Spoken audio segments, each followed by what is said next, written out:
If m is a non-zero integer and p by q is a rational number, then if we write p by q and if we multiply both the p and q with m, then p by q and p into m by q into m, these two will be equivalent. And same in the case of division. If we divide the p and q both by m, then also this p by q and p divided by m by q divided by m will be equivalent. Clear? It is an example. If p equals to 2, q equals to 3 and m equals to 4, then p by q is 2 by 3.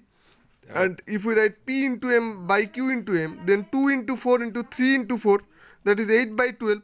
So 2 by 3 and 8 by 12, these two will be equivalent, because if we know that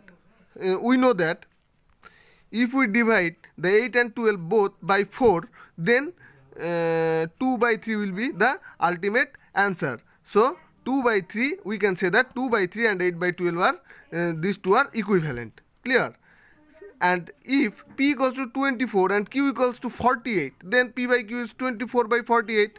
And if we divide this by m 2, that means m equals to 2, then 24 divided by 2 and 48 divided by 2, then 24 by 48, and these two will be equivalent. And 24 divided by 2 and 48 divided by 2 is 12 by 24.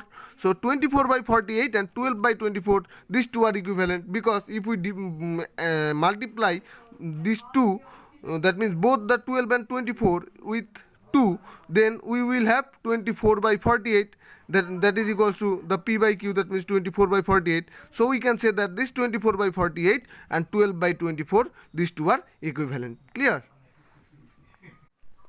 Now if we consider a by b and c by d are two rational numbers and these two are equal, then we can say that a by b is equals to c by d. So if we apply cross multiplication, then we can write it like a into d is equals to b into c. So from that we can write also that a by c equals to b by d, because why? Because when we solve an equation, then one term in multiplication form in one side of the equation will come to another side in the form of division. So we can write it like a by c, and this d is multiplied with a, then when it will go to the right hand side of the equation, then we can write that b by d, is not it? So a by c equals to b by d. Then if a by c is a rational number and b by d is also a rational number, then a by c is equals to b by d. One example is that if 2 by 6 is equals to 4 by 12, then after doing the cross multiplication, we can write that 2 into 12 is equals to 6 into 4. So we can write it like this: 2 by 4 is equals to 6 by 12.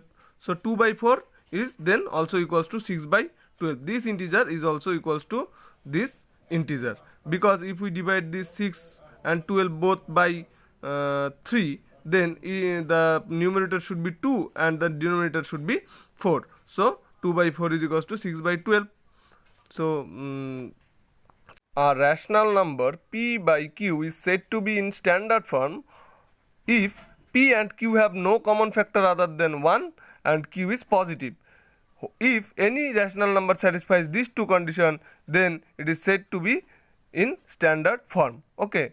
Now example, if we consider 3 by 5, we know that 3 by 5 is a rational number. So both the numerator and denominator has only one common factor, that means common divisor, that means which is 1. So we can say that 3 by 5 is in standard form. But if we consider minus 21 by 36, then the 21 and 36, both the numerator and denominator have a common factor or a common divisor 3, which is other than 1.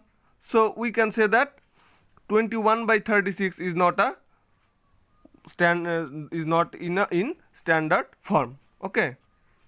We know that if we divide 21 by 3, then it is 7, that is minus 7. And if we divide 36 by 3, then it will be 12. So we can write it minus 21 by 36 is equals to minus 7 by 12.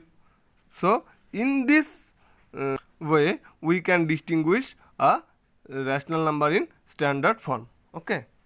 Now tell me that 36 by minus 63, is it in standard form or not? So in this case we can say that both the numerator and denominator have a common factor 9. So in this case the value will become 4 by minus 7. We know that 36 by 9, that means 4, and 63 by 9 is 7, so the value becomes 4 by minus 7. So we can say that 36 by minus 63 is not in standard form. So in the case of rational number in standard form, both the numerator and denominator remains same. Okay.